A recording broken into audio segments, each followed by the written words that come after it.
పోలవరం జిల్లాలో ఇసుక మాఫియా రెచ్చిపోతుంది. అక్రమంగా ఇసుక రవాణా చేసినట్లు భూగర్భ గనుల శాఖ అధికారులు ప్రాథమికంగా నిర్ధారించారు. అల్లూరి సీతారామరాజు పోలవరం జిల్లా భూగర్భ గనుల శాఖ ఆధ్వర్యంలో పోలీసులు, రెవెన్యూ, సర్వే, ఇతర సాంకేతిక సిబ్బంది సంయుక్తంగా తనిఖీలు చేపట్టారు. అయితే గుండాల స్టాక్ పాయింట్ 1లో 5,016 టన్నుల ఇసుకను అక్రమంగా తరలించినట్టు అధికారులు నిర్ధారించారు.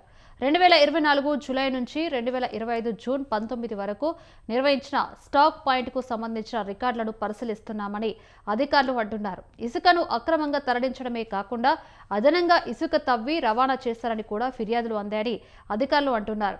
భూభాగమైనటువంటి మా ఏజెన్సీ మండలాల్లో మైనింగ్ మాఫియా రెచ్చిపోయి సుమారు ఈ ప్రాంతంలో ఇసుక, తెల్లరాయి ఇలా అనేక మైనింగ్లు అక్రమ మైనింగ్లు జరుగుతున్నా అధికారులు నిమ్మకు నీరెత్తినట్టు గతంలో వ్యవహరించారు.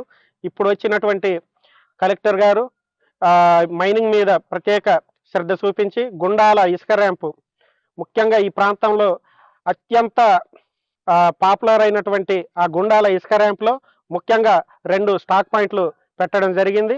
ఆ స్టాక్ పాయింట్కి సంబంధించి 1వ స్టాక్ పాయింట్లో ఉన్నటువంటి ఇసుక ఐసు గడ్డ కరిగినట్టు కరిగిపోయి ఏమైతుంది, ఏం జరుగుతుంది అనే విషయానికి వస్తే ముఖ్యంగా అక్కడ ఉన్నటువంటి కొంతమంది వ్యక్తులు ఇసుక ర్యాంప్కి సంబంధించి